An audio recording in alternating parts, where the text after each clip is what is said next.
Welcome back in. As we get set to start a new year, we continue to try to help you not only set goals, but also you have success in reaching those goals. So joining us this morning on Monday, Tuesday is Stewart Welch from the Welch Group to help you out with that. Stewart, good to see you this morning.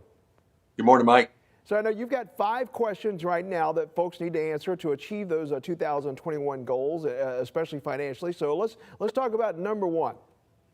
Well, let's start with, listen, most successful people are very intentional about their results. And so my theme for 2021 is to take radical responsibility for your results. And for me, that's narrowing it down to a small number of goals that have a lot of meaning to you. That if you accomplished them 12 months from now, it would really make a big difference in your life. So the first thing is you want to answer the question, what do you actually want? It's crazy. A lot of people cruise through life and they never really think about exactly what they want. So sit down and think about 12 months from now, if I did this, it would make a really big difference in my life. It could be around, a lot of people right now, around health and fitness. I think we all have the COVID 10 or 15 that we're kind of dealing with, but hopefully it'll be around personal finances. So for example, it may be, I really want to be out of debt, excluding my home mortgage. And so that leads you into the second question, which would be, is it possible?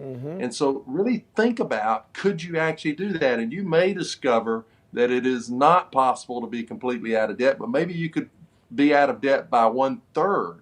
And so you could set that as your goal. So then maybe you have to pivot and change some things in order to make your success happen, right?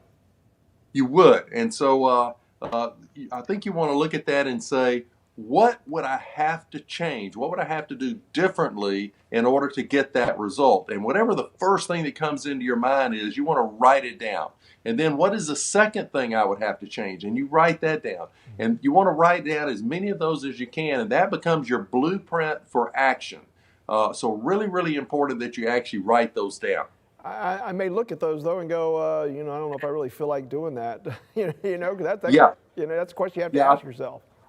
Yeah, I think you want to be really retrospective. You look at that list of things that you would have to do and say, am I really willing to make those changes? And I would do it on a scale of 1, just beside each one that you wrote down, do a scale of 1 to 10, 10 being the most difficult. How difficult is it? And am I willing to do it? And if the answer is no, you're going to need to trim back your goal. All right, and everybody says, you got to take that first step. So determining that, though, that's a big key. So I think you want to say, you've listed what you would have to do. Now I want you to write down, what is the first thing that I would actually have to do? What is my very first step? And then what is my second step? And begin to write those down. And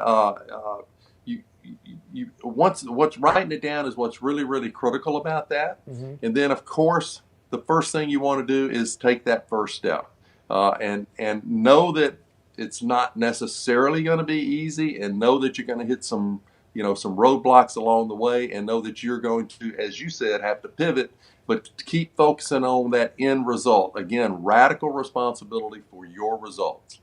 Well, hopefully they follow that plan, that blueprint you just set out. 2021 will be much better than 2020. Stewart Welch from the Welch Group, we appreciate it, sir. Happy New Year to you. Thank you, Mike. All right.